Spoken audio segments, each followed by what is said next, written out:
বলিউডকো জোকাৰি গ'ল জুবিন গাৰ্গৰ মৃত্যুৰ খবৰে।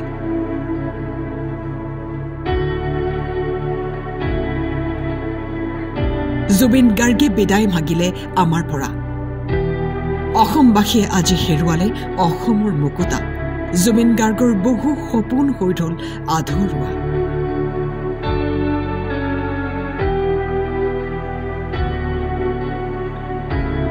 কি নিষ্ঠুৰ নিয়তিৰ লিখন, কোনেও মানি ল'ব পৰা নাই এই সত্য। ছিংগাপুৰলৈ গৈছিল আমাৰ মৰমৰ জুবিন।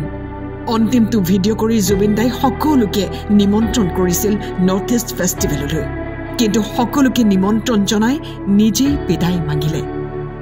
এই মাত্ৰই ফোনটোত আছেই পবিত্ৰ মাৰ্ঘেৰিটা ডাঙৰীয়া, তেখেতে মোক জনাইছে যে জুবিন গাৰ্গ ডাঙৰীয়া বা আমাৰ মৰমৰ জুবিন এই সংসাৰত নাই, তেখেতে এই সংসাৰৰ পৰা আঁতৰি গৈছে।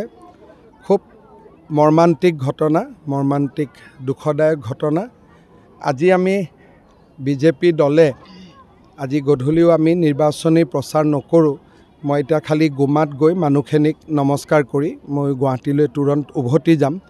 তেখেতৰ সৎকাৰ বা কি ধৰণে আমি তেখেতক আনো, গোটেই কথাবিলাক গুৱাহাটীত গৈ আমি আলোচনা কৰিম। অসমবাসী ৰাইজৰ লগতে মই সমগ্ৰ অসমবাসী ৰাইজৰ হৈ কি ক'ম, দুখৰ ক'বলগীয়া একো শব্দই নাই, শব্দই বিচাৰি পোৱা নাই। এটা মৰ্মান্তিক ঘটনা, জাতিৰ অপূৰণীয় ক্ষতি, জাতিৰ এটা অমূল্য সম্পদ আমি হেৰুৱাই পেলালোঁ।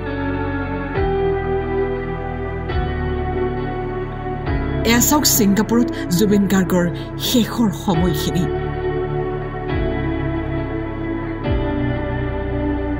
যাৰ সৃষ্টিৰাজে অসমৰ সংগীত জগতক চহকী কৰি গ'ল সেই জুবিন গাৰ্গ আৰু নাই আমাৰ মাজত। কেনেকৈ বিশ্বাস কৰা যায় এই খবৰ? যাৰ গান শুনি শুনি গানৰ প্ৰেমত পৰিছিল অসমবাসী, ভাল পাবলৈ শিকিছিল, সেই জুবিন গাৰ্গ আৰু নাই। কেৱল অসমেই নহয়, বলিউডতো জুবিন গাৰ্গৰ সুকীয়া পৰিচয় আছিল। আজি জুবিন গাৰ্গৰ খবৰ পাই বলিউডো স্তব্ধ হৈ পৰিল। আজি স্তব্ধ হৈ পৰিল অসম।